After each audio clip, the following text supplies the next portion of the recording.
வந்து பரவசை அடிக்கும் போது மாய கண்ணனாகிய கோபால கண்ணபிரான் பார்த்து இவர் இப்படி பரவசை அடித்தார்னு சொன்னா கடவுளை யாருமே நினைக்க மாட்டார்கள் என்று சொல்லி அவரே தன்னுடைய சொல்வத்தை 5,6 பையனாக ஆக்கினார்.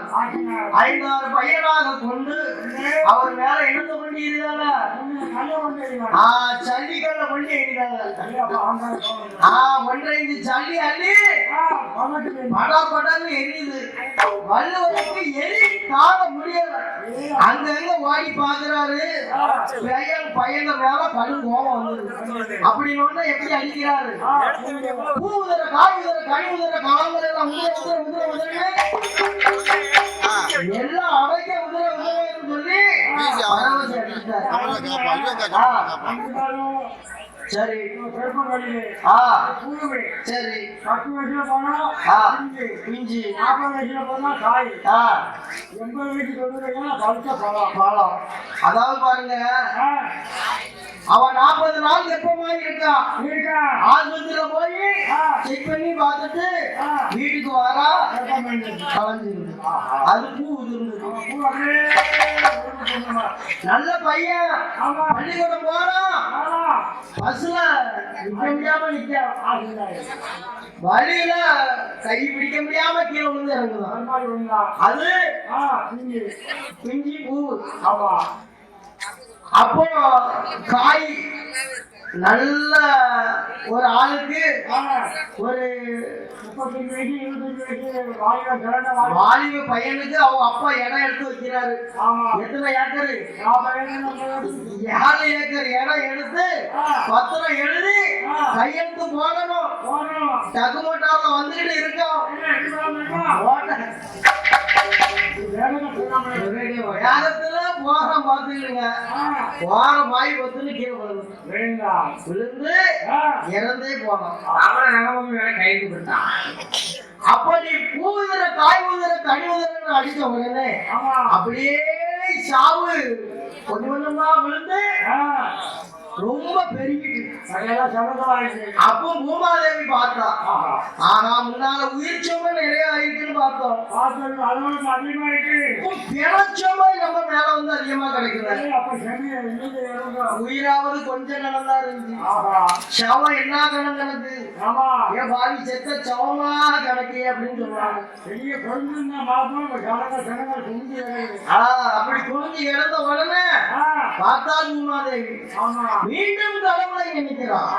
கடவுளே பகவானே, எனக்கு உயிர் சுமையை குறைஞ்சு தரணும்னு சொல்லி அதாவது பூமியில பிணச்சுமையை கொடுத்துட்டீங்களா கடவுளை, இந்த பிணச்சுமையை நீங்க தீர்ந்து தாருங்கள் என்று சொல்லி அப்படி சொல்லக்கூடிய நேரத்தில் அந்த ஈசனாகிய கடவுளினை செய்வது வருமம் பூமாதேவி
கைலை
அம்மா அம்மா பார்வதி தினை எடுக்கும்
ஆண்டவனே பகவானே நீங்க நித்தம் நித்தம் பழியலக்க போறேன்னு போறீங்களா? அதனால பகவான் இன்றைக்கு உங்களோடு நானும் வருவேன். ஆமா, பகவான் வழியலப்பை நான் பரிசோதனை செய்ய வேண்டும். நீங்க எப்படி வழியலக்கன்னு சொல்லி அன்றைக்கு உங்களோடு வந்து பார்க்க வேண்டும் சொல்றான். அப்ப ஆண்டவன் பகவான் சொல்றாரு, அம்மா பார்வதி, கைலாசத்துல கடவுள் நான் இருக்க வேண்டும், இல்ல அப்படின்னா சக்தி பார்வதி நீ இருக்க வேண்டும். இருவரும் இல்லாத கைலாசம் இருள் சூழ்ந்து விடும். பகவான் பார்வதி இல்லாத கைலாசம் பழுது வந்து சேர்ந்து விடுவோம்மா. அதனால பார்வதியே, ஆண்டவன் பகவான் கட்சிமையில நாம் மறியலக்க போகக்கூடிய நேரத்தில் நீ என்னோடு அங்கே வந்தையே என்று சொன்னான். உலகத்துல பகவானுடைய படையெழுப்பு பதம் விதமாயிருக்கும். ஆமா ஆமா, அதுவும் பாருங்க, பகவான் படைப்புல பல விதம் இருக்கும். ஏன் அப்படின்னா ஒவ்வொரு ஜென்மங்களும் முன்னாள் ஒரு பிறவியில என்ன பாவம் என்ன புண்ணியம் அதெல்லாம் செய்தாங்களோ அதன் ஊழ்வினையில் விதிப்படி அவர்களை ஒருவரை கூறாகவும் அழைத்திருப்பேன், ஒருவரை குருடாகவும் அழைத்திருப்பேன், ஒருவரை நொண்டியாக படைத்திருப்பேன், ஒருவரை குணமாக படைத்திருப்பேன். நீ பார்வதி என்னோடு வந்தன்னு சொன்னா அவர் ஏன் அப்படி இருக்கிறாரு கேட்ப, இவர் ஏன் இப்படி இருக்கிறாரு கேட்ப. அதனால நீ என்னோடு வந்தன்னு சொன்னா நான் வந்த வேலையெல்லாம் மறந்துடுவேன். பகவான் பழியளப்பு எல்லாருக்கும் இன்னைக்கு நமக்கு வழி எங்க வந்திருக்கிறாரு.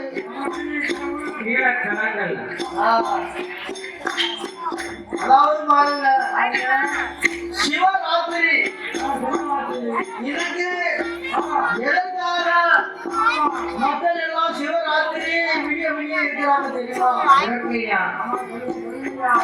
அதாவது பாருங்க, எல்லாரும் ஒரு கதையில நம்ம சங்கீதத்தார் கதையில வரும். எப்படின்னா, அதாவது தேவர்கள் ஒரு புறமும் அமரர்கள் ஒரு புறமும், அதாவது வாசி என்கிற பாம்பை கயிறாக பிரிச்சு பூமியை காலியாக்கி,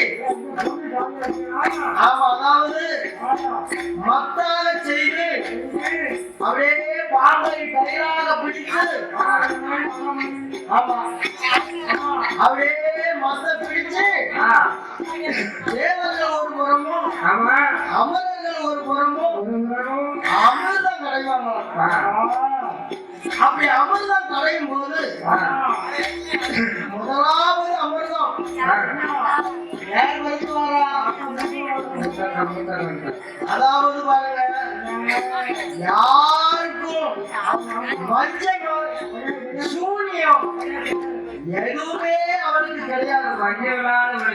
எல்லாத்துக்கும் மூத்தவன் யாரு? அதாவது அவளுக்கு பேர் அது கிடையாது, அவளுக்கு பேரு நித்ரா தேவி. அதாவது பாருங்க, அவ எல்லாரும் உடம்புல இருப்பா. எப்போ வருவா? வந்துருவா. எல்லாரும் முதுகுலையும் இருப்பா. சொன்னா முகத்துல வந்து சாந்துருவா. ஏன் அப்படின்னா, மூதேவி முகத்துல இல்லாம அப்படின்னா மறுநாள் காலையில சீதேவி வரமாட்டாங்க. மூதேவி சீதேவி ரெண்டு பேரும் தான் ஒன்னா பிறந்திருக்காங்க. முதல்ல அமிர்தத்துல மூதேவி பிறந்தா, ரெண்டாவது அமிர்தத்துல யார் பிறந்தா? சீதேவி பிறந்தா.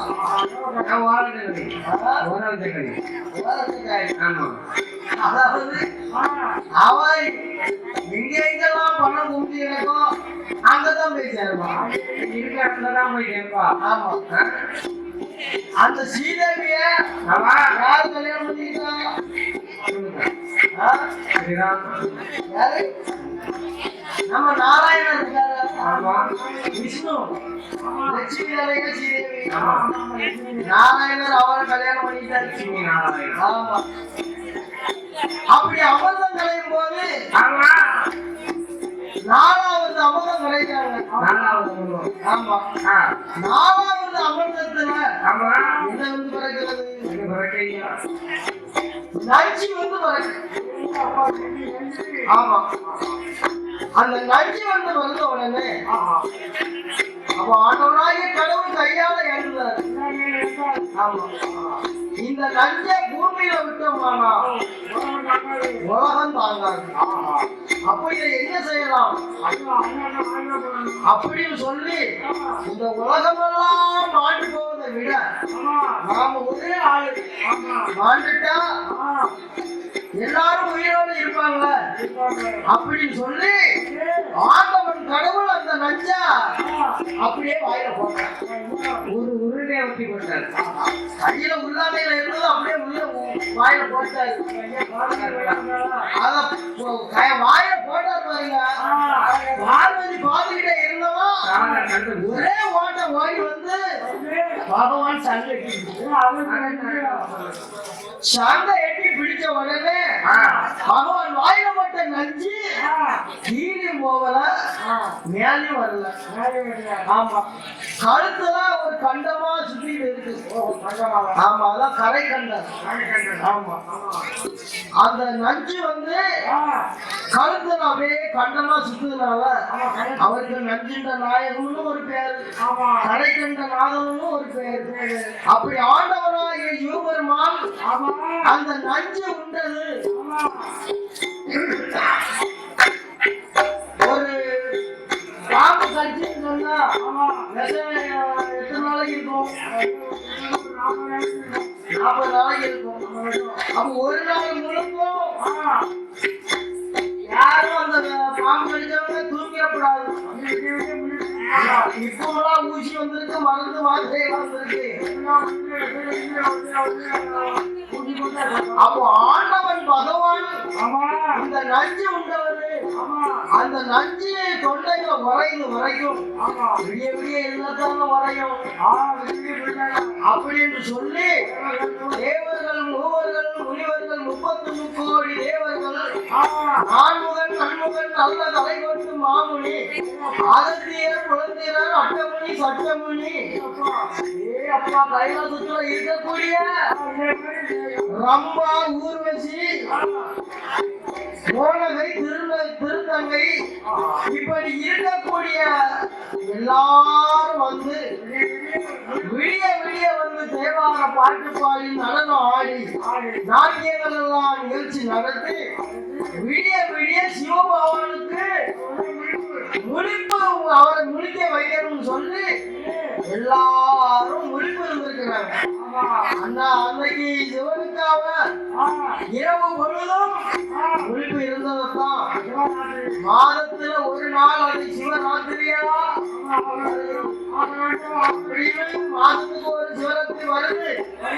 அது வந்திருந்தாலும் மாசி மாதத்துல வரக்கூடிய மகா சிவராத்திரி என்னைக்குத்தான் முக்கியமான நாள். சிவ ஆலயத்துல எல்லாம் நம்ம மாதிரி ஒரு வில்லிசை நிகழ்ச்சி மேலதாளத்தோடு ஆட்டம் பாட்டத்தோடு விழா நிகழ்ச்சி நடத்தி விழியும் ஒரு நேரம் வரைக்கும் மக்கள் எல்லாம் முடித்து கொண்டிருக்கிறார்கள். அதுக்குதான் சிவராத்திரி கொண்டாடுறாங்க. அதனால மண்டபத்துல படுத்திருக்க ஆளு யாருமே தூங்காதீங்க. அப்படி தூங்கிட்டீங்கன்னு சொன்னா பகவான் நாளைக்கு உங்களுக்கு அருள் கொடுக்க மாட்டார். எல்லாரும் எங்க முன்னாடி வந்து வெள்ளிசை பார்த்துக்கிட்டே இருங்க. அப்படி மாயவன் எம்பெருமான் கோபால கண்ணபிரான் செய்த சூழ்ச்சியின்படி ஈசான முறையிலே சிவனாக இருக்கக்கூடியவன் நான் சுடரையாக மாறி வருகிறேன் என்று பூமாதேவியானவருக்கு ஆண்டவராகிய சிவபெருமான் வரம் கொடுத்த வேளையில் என்ன நடக்குதுமா? ஈசனாய கடவுள் ஆதிபராசக்தி இடத்துல அளக்கும் படியெல்லாம் கையில் எடுத்து 4 திரைகளை எல்லாம் வாங்கிக் கொண்டு நாதன் சிவபெருமான் எப்படி வழியிலக்கு வருகிறார் தெரியுமா? அந்த பூரோகட்சி மைத்தான்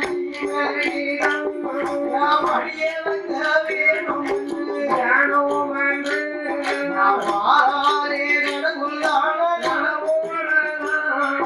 கடவுள் ஐயா என்ன என்ன நடக்குமாச்சி மைத்தான் வருமா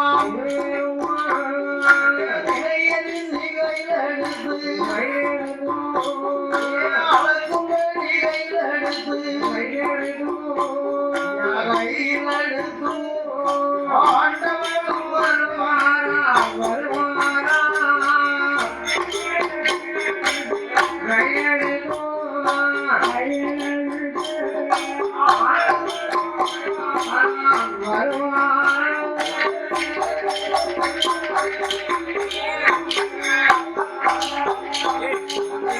ஆண்டவன் தான்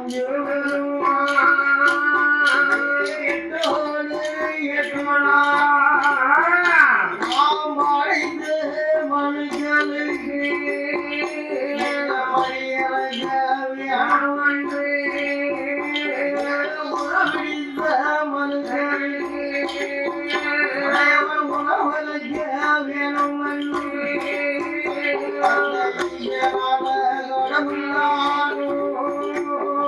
வழியளிக்க வரவாய் வந்துட்டாலே வருவியோ கடவுளான சிவருமா அவன் படைத்த மனுஷனை அவன் வழியதுவும் வளர்க்கிறான் பட்டினியா போடுறான் நாம பரிசோதனை செய்யாதே பரிசோதனை செய்யாதே பார்வதியால் எண்ணுகிறான்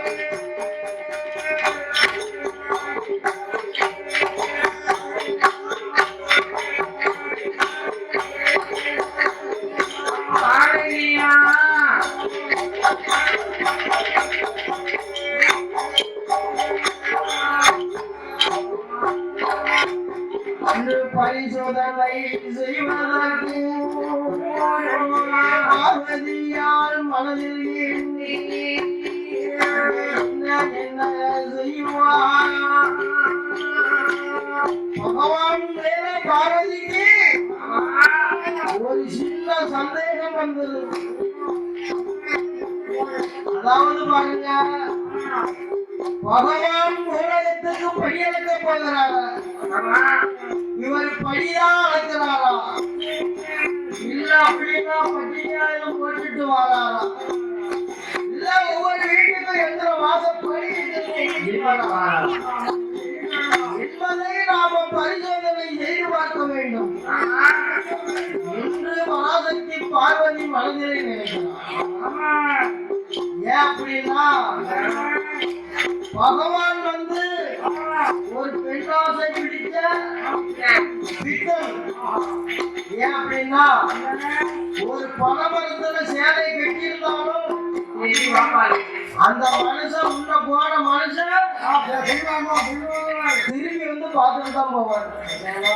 ஏன் அப்படின்னா எல்லா உயிர்களையும் படைத்தவர் அவர் அல்லவா, நமக்கு தெரியாம இங்க யாரோ படைச்சு வச்சிருக்காங்களா அதை பார்க்கணும்னு சொல்லி அவரு வருவாரு.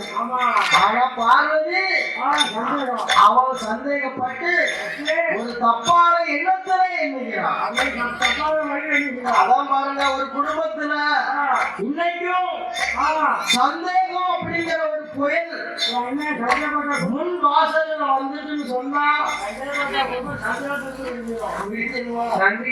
அதாவது சந்தேகம் முன் வாசலுக்கு வந்துட்டுனா சந்தோஷம் பின் வாசல் அப்படியே போயிட்டு பகவானுக்கும் பார்வதிக்கும் பகவான் மேல பார்வதிக்கு சந்தேகம் வந்து அப்போ ஆண்டவராகிய கடவுள் மேல சந்தேகப்படுதான்னா, ஏன்னா பகவான் ஒரு அப்பேற்பட்ட ஆளு தானே. பார்வதிக்கு தெரியாம அவர் தலையில ஒரு பெண்ணை ஒழிச்சு வச்சிருக்காரு தெரியுமா? கங்காதேவி ஏன் ஒழிச்சு வச்சிருக்கிறாரு? சடமுடிகளை ஒழிச்சு வச்சிருக்கிறாரு. எதுக்கு அப்படி ஒழிச்சு வச்சிருக்காரு? அதான் பாருங்க, அதாவது தலை சட பாகத்துல கங்காதேவி வச்சிருக்கிறார். இப்போ வெயில் அடிச்சு கொள்ளுது அடிச்சுக்கிட்டு இருக்கு. அப்போ நாமெல்லாம் பகவான வேண்டுதோம், பகவானே வெயில் வெக்க தாங்க முடியலையா, அந்த வெக்கத்தை தீர்மையா அப்படின்னு சொன்ன உடனே பகவான் என்ன செய்வாரா, அந்த சடை இருக்கு பத்தியா, அந்த சடைய ஒரு அமுக்கு அமுக்குவாங்க. அந்த கங்காதேவி எப்படி ஒரு அமுக்கு அமுக்கினே அந்த சடையில இருந்து அப்படியே நீர் வடியுமா, அந்த நீர் வடிஞ்சு அப்படியே மழையா போயிடுச்சு. கங்காதேவிய தலையில வச்சுக்கிட்டு எப்போ யார் யாருக்கு எவ்வளவு தண்ணி தேவையோ அப்பப்போ அதை கொடுத்துக்கிட்டே இருக்கிறாரு. அதுவும் பகவான் இருக்கும் போது என்ன செய்தாரு, ஒரு வருஷம் பெய்யக்கூடிய மழைய ஒரே நாளையில கொடுத்துருந்தாரு. ஏன் முத நாள் மத்தியானம் கரடா இருந்துச்சு, மறுநாள் விடியாக்காலம் 5 மணிக்கு பார்த்தா காடா அடிக்கிட்டு போகுது, தலை புரண்டு ஓடுது வெள்ளம். அப்பேற்பட்ட பகவான் நமக்கு தெரியாம கங்காதேவியை வச்சிருக்கிறாரு. இன்னும் ஊருக்குள்ள எத்தனை பேரை வச்சிருக்கிறாரு தெரியலையே என்பதை நாம பரிசோதனை செய்து பார்க்க வேண்டும் என்று சொல்லி, அதாவது ஆதிபரம் சக்தியானவள் யாரை அழைக்கிறாள் தெரியுமா? அதாவது தெய்வலோக தச்சர். யாரு தெரியுமா? தெய்வலோக தச்சராக இருந்து வரக்கூடிய ஐந்தொழில் அதிபதி. ஐந்தொழில் அதிபதி என்று சொல்லக்கூடிய ஐந்தொழிலுக்கு அதிபதியாக இருந்து வரக்கூடிய. ஆமா, அதாவது தன்தாரம் தனக்கென்று உறுதிமொழி படித்தவர், ராஜாக்களுக்கு சிம்மாசனம் அமைத்து கொடுத்தவர்.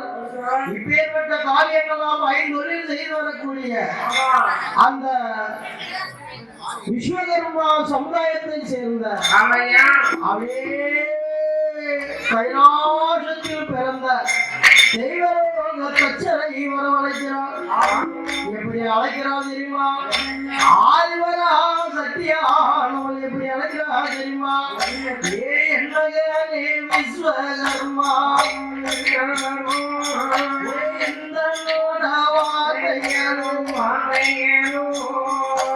அம்மா அம்மா பார்வதியா ஆதிவரா சக்தி அவள்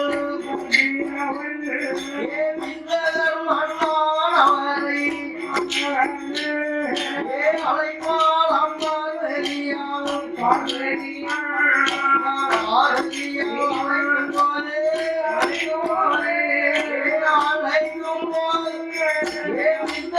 மாயாது செய்வார் மாயாது செய்வார்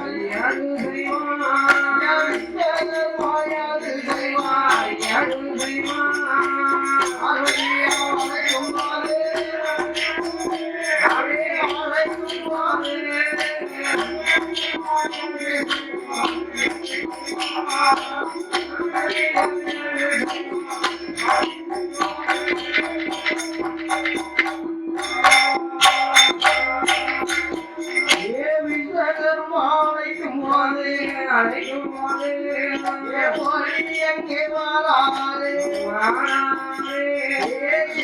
என்ன செய்வாராம் பார்வதியால் அழைக்கும் போது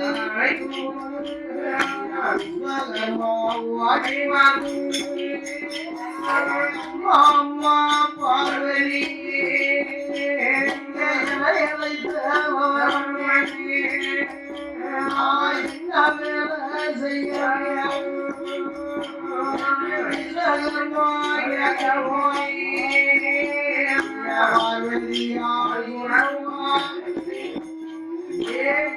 என்ன சொல்லுவான்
போல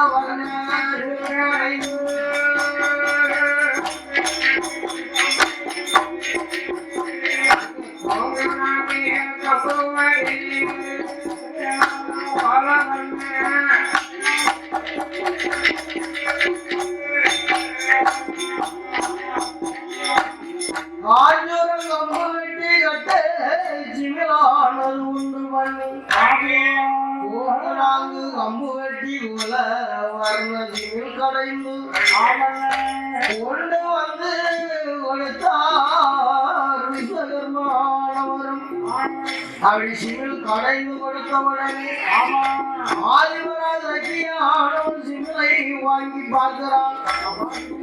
இந்த சிமிலானது சித்து சிமிலாக இருக்கிறது. இந்த சிமிலுக்குள்ள யாரை பிடித்து நாம் அடைக்கவே முடியும்? ஆமா, இந்த சிமிலுக்குள்ள இந்த யாரை பிடிச்சு அடைக்க முடியுமா? ஆனா பெரிய உருவம் சிமிலோ சித்து சிமிலு. அப்ப ரெண்டு மாட்டை பிடிச்சு அடைக்கலாமா? சரி, ரெண்டு ஆணை பிடிச்சு அடைக்கலாமா? எங்க வாழ்ந்தாங்க அம்மா உள்ள இருப்பானா?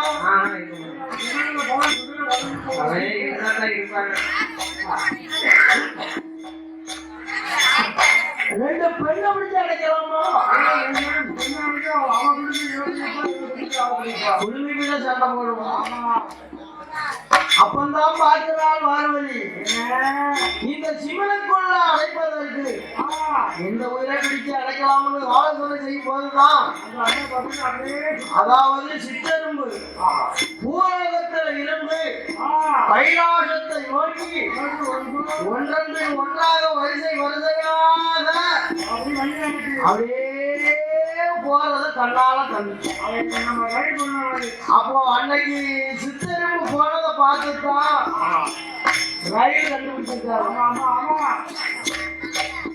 அப்படி பார்வதி அந்த சித்தெரும்பை பார்த்த உடனே ஆஹா, நாம சிவனுக்குள்ள அடைக்கிறதுக்கு ஏற்ற உயிர் இந்த சித்தெரும்பு தான் அப்படி என்று சொல்லி ஆதிவரா சத்தியானவன் மனசுல எண்ணி, சரி சிவனை சிவனா இருக்கு, இதுல ரெண்டு ஆணெருமை பிடிச்சு அடைக்கலாமா?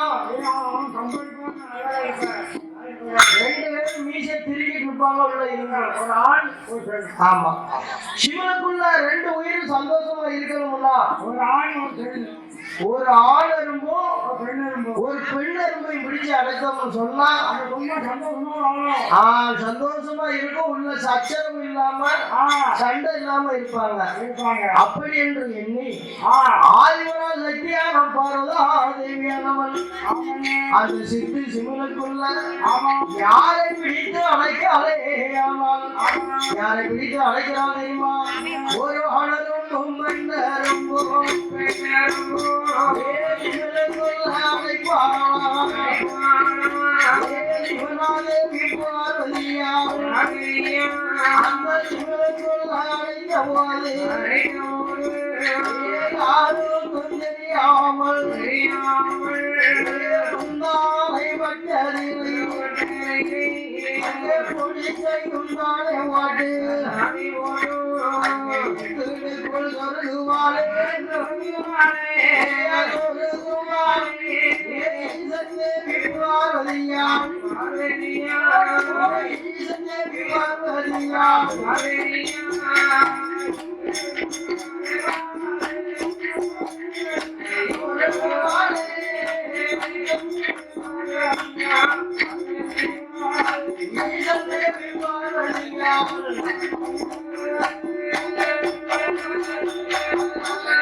காக்க வேண்டும்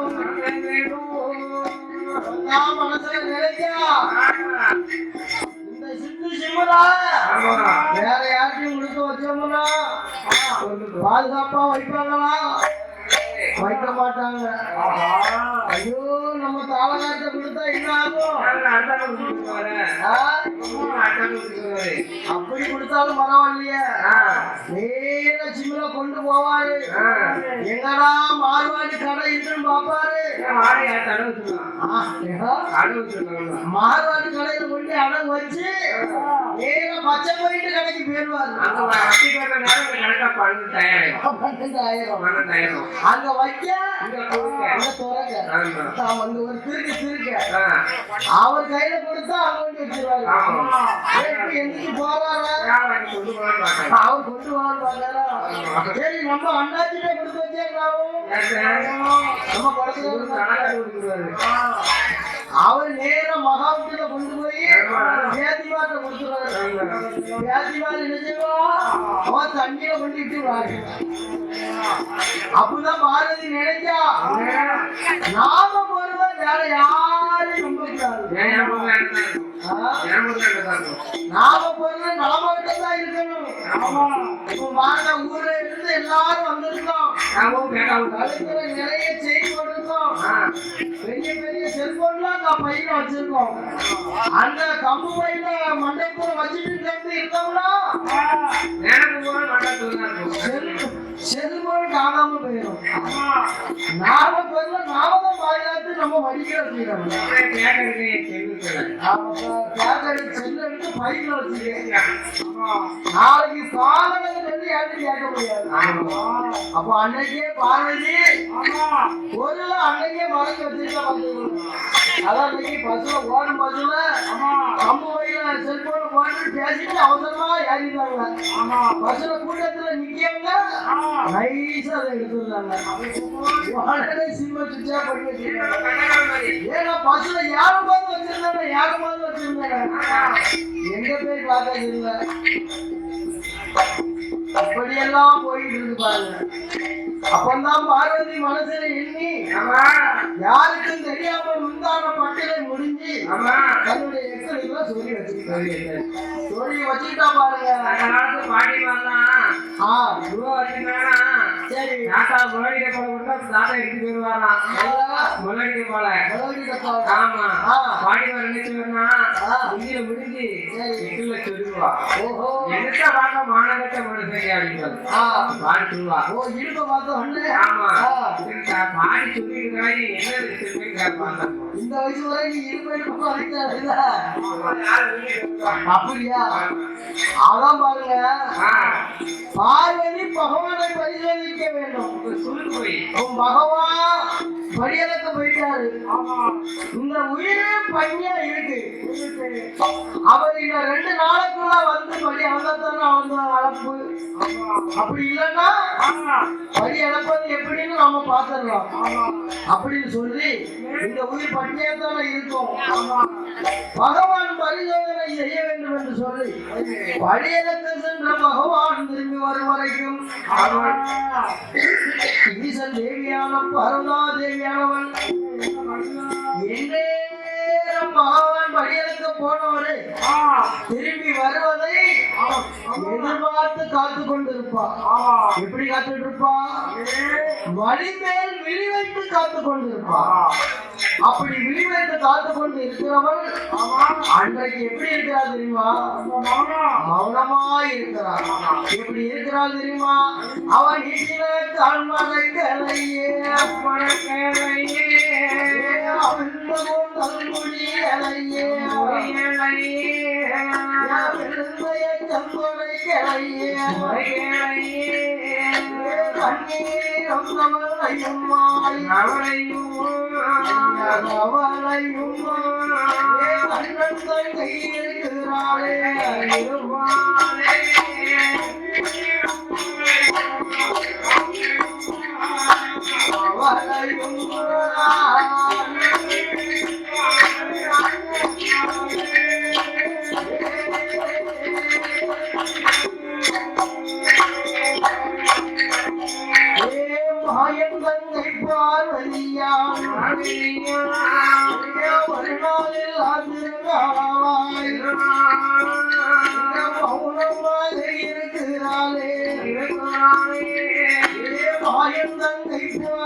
ஆண்டவனே அளந்து விட்டு வாராய் அண்ணா கையிலாய் அண்ணன் தங்கை கோலம் கொண்டே அந்த கண்ணன் தங்கை கோலம் கொண்டே பரமஜீவா மொழிவாய்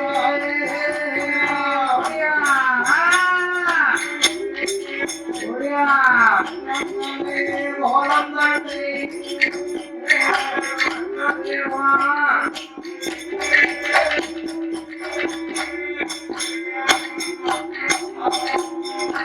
கண்ணன் தந்தையான பார்வதாதேவி ஒரு நாளில்லா திருநாளாக மௌனமாய் இருக்கிறார்.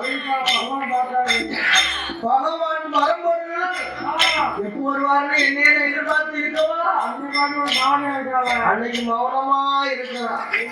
நீட்டின கால் மனக்கு மறைக்கவே இல்லை.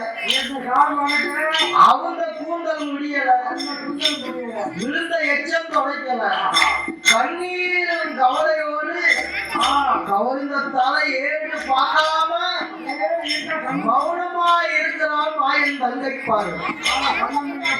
அப்பதான் ஆண்டவனாகிய கடவுள் வருகிறார். கடவுள் வந்து பார்க்கும்போது ஒரு நாளில்லா திருநாளாக இன்றைக்கு இருக்கிறாளே இல்ல பார்வதி ஏன் இருக்கிறாள் எதிர்த்திருக்கிறாள் என்று தெரியவில்லை. கைலாசத்தில் என்ன நடந்தது ஏது நடந்தது தெரியலையே. கைலாசத்துல யாரும் வெளியே வச்சுட்டாங்களா? அப்படி இல்லை என்றால் மூத்த மகன் இருக்கானே ஆதிமூலம் அவன் எதுவும் சண்டை போட்டு அவன்கிட்ட சொடச்சிட்டு வந்து இருக்கிறானா? இல்ல அப்படின்னா சின்ன மடியல் முருங்க ஏன் பாருங்க, உலகத்துல ஒரு மனைவி கட்டினவனே அம்மா அப்பா பேச்சே கேட்க மாட்டான். முருகன் எத்தனை பேர் கட்டியிருக்கான்? என்ன இப்படி ரெண்டு மனைவி கட்டி இருக்கிறான். அது யாருன்னா முதல்ல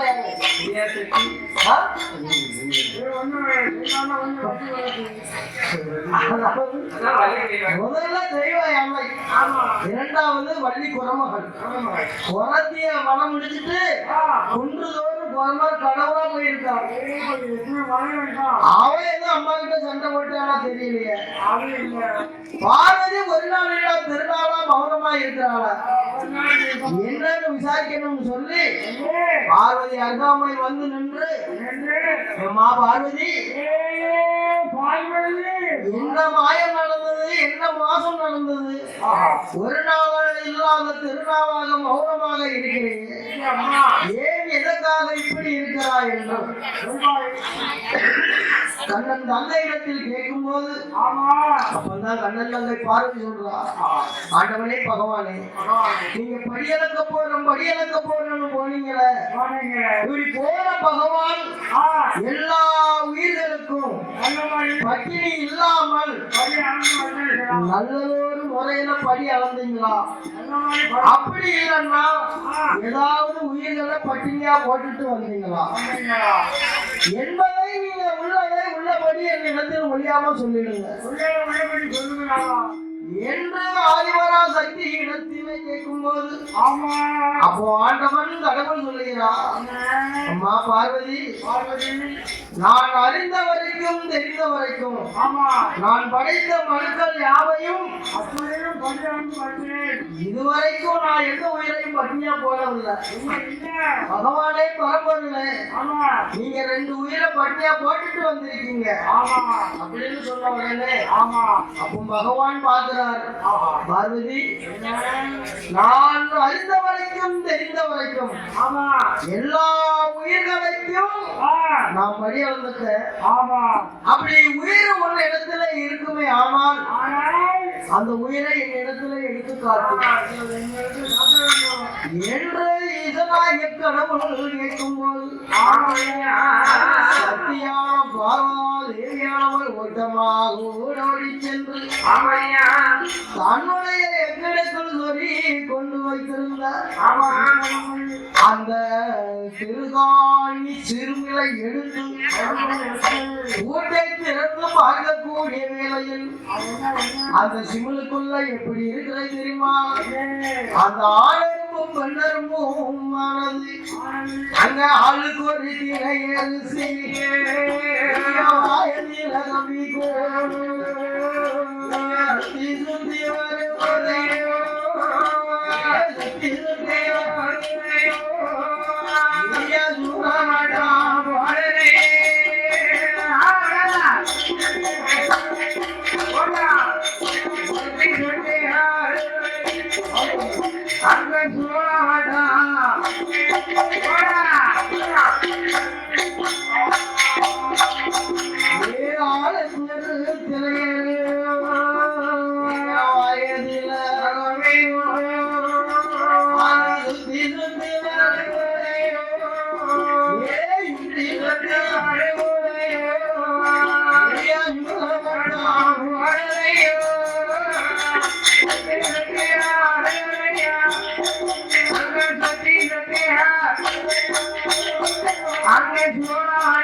அம்மா